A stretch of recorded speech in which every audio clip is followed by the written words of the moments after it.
Sabar itu ternyata bukan asal sabar ketika menghadapi ujian, tapi sabar itu ada 3. Sabar dalam taat, sabar dalam meninggalkan larangan, dan yang ketiga sabar menghadapi ujian. Maka yang ketiga saya terangkan sebuah hadis yang singkat. Orang yang mendapatkan ujian, Pak, sesungguhnya pahala mereka besar, walaupun tidak sebesar yang pertama dan yang kedua. Tapi Nabi kemudian menerangkan kepada kita, kelak pada waktu hari kiamat, Allah itu akan membagi manusia jadi 2. Yang pertama, ahlul afiyah, ahlul musibah, ahlul afiyah. Dalam riwayat Ibnu Majah, Rasulullah itu bersabda, manusia nanti ketika dikumpulkan di padang mahsyar dibagi menjadi 2. Ada yang pertama ahlul musibah, yang kedua ahlul afiyah. Ahlul musibah itu siapa? Orang yang di dalam hidupnya diuji terus oleh Allah, sakit, bangkrut, dan lain sebagainya. Ini namanya ahlul musibah. Ada yang kedua, ahlul afiyah. Ahlul afiyah itu jarang diuji, jarang sakit, jarang kemudian mendapatkan musibah dalam hidupnya. Bapak tahu perintahnya Allah pertama kali kepada malaikat, subuh ahlul musibah. Hisab dulu ahlul musibah dulu. Yang ahlul musibah dihisab dulu, Pak. Dihisab, ditimbang, lalu kemudian ahlul musibah itu para malaikat berkata, ya Allah, ahlul musibah itu sudah habis. Tinggal dikit dosa-dosanya karena ditebus dengan berbagai macam musibah-musibah yang dulunya engkau berikan kepada mereka dalam kehidupan di dunia. Tinggal dikit saja. Kemudian Allah berfirman, u'tuhum salasan, kasih mereka 3. 1, khairan, kasih mereka surga. 2, afiyah, kasih mereka kekuatan. Kenapa, Pak? Siapapun di antara Bapak dan Ibu di sini yang mendapatkan ujian, pasti kekuatannya berkurang.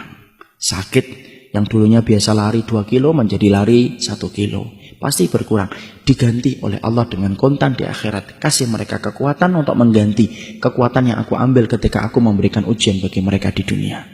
Dan yang ketiga, mangzilah.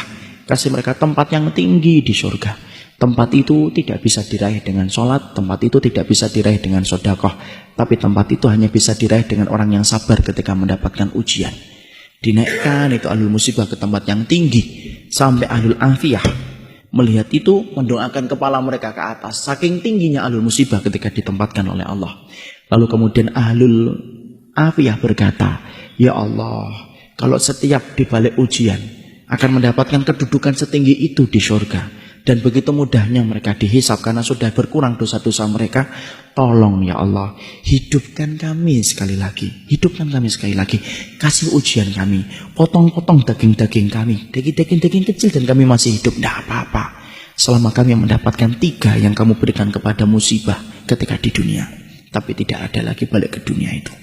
Disitulah kita paham, Pak, ujian itu berat, tapi barangnya kontan. Kalau kita semuanya disenangkan dalam hidup, Pak, malah kita bingung dari mana kita akan mendapatkan pahala kesabaran. Kalau Bapak punya istri langsung solihah, anaknya langsung hafal Quran, kerjaannya langsung lancar, malah bingung dari mana kita mendapatkan pahala kesabaran. Makanya kemudian kita kalau mendapatkan ujian, sabar. Saya belajar sabar dari ibu saya, Pak. Saya tidak bermaksud mensucikan siapapun di hadapan Allah, tapi ibu saya dan Bapak itu mendapatkan ujian yang menurut anak tidak ringan. Ibu dan bapak saya itu mendapatkan putra yang pertama Down syndrome, Pak, berkebutuhan khusus. Anak yang kedua berkebutuhan khusus. Kakak laki-laki pertama saya umurnya 53 tahun. Kakak perempuan saya 43 tahun. Dan itu berkebutuhan khusus, Down syndrome. Mandi harus dimandikan, makan harus dikondisikan, tidur harus disediakan. Itulah yang menjadikan saya tidak bisa keluar kota sampai beberapa lama, paling-paling setengah tahun baru sekali, 2 kali. Karena kemudian setelah pasca meninggalnya ibu, saya merawatnya. Tapi saya belajar dari kesabaran ibu saat itu. Saat itu saya ketika kecil, Pak, SMP, saya masih ingat, kadang-kadang ibu kalau makan di warung itu tidak pernah malu beliau. Selalu digandeng kakak saya. Dan tidak pernah ditinggalkan di mobil. Saya anak SMP, wajar, malu, Pak. Saya ngomong dan komentar, Bu ditinggal aja di mobil. Kan orang pada ngeliatin. Kan kita tahu, Pak, masyarakat Indonesia tidak bisa ngelihat sesuatu yang agak beda dikit, kecuali pasti dilihat terus.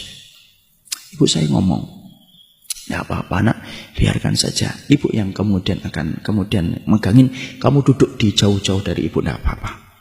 Di rumah ibu bilang, tahu nggak nak, kadang-kadang tobat belum tentu nasuha, kadang-kadang istighfar belum tentu hati kita khusyuk. Tapi kalau kita mendapatkan ujian, dititipkan anak yang semacam ini, kalau kamu sabar, tiap hari dihapuskan dosa-dosamu walaupun kamu tidak tobat dan tidak istighfar, selama kamu ikhlas dan ridho.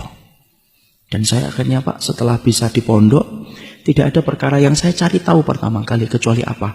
Hisab orang yang Down syndrome dan hisab orang yang gila semenjak kecil. Orang gila itu para ulama bagi dua. Gila setengah perjalanan hidupnya, maka mereka dihisab. Ada yang gila yang kedua, Pak. Gila dari kecil, Down syndrome dari kecil. Maka mereka itu tidak dihisab oleh Allah. Mereka akan ditanya oleh Allah tentang satu pertanyaan saja. Ata'rifuni, kamu kenal dengan saya atau tidak?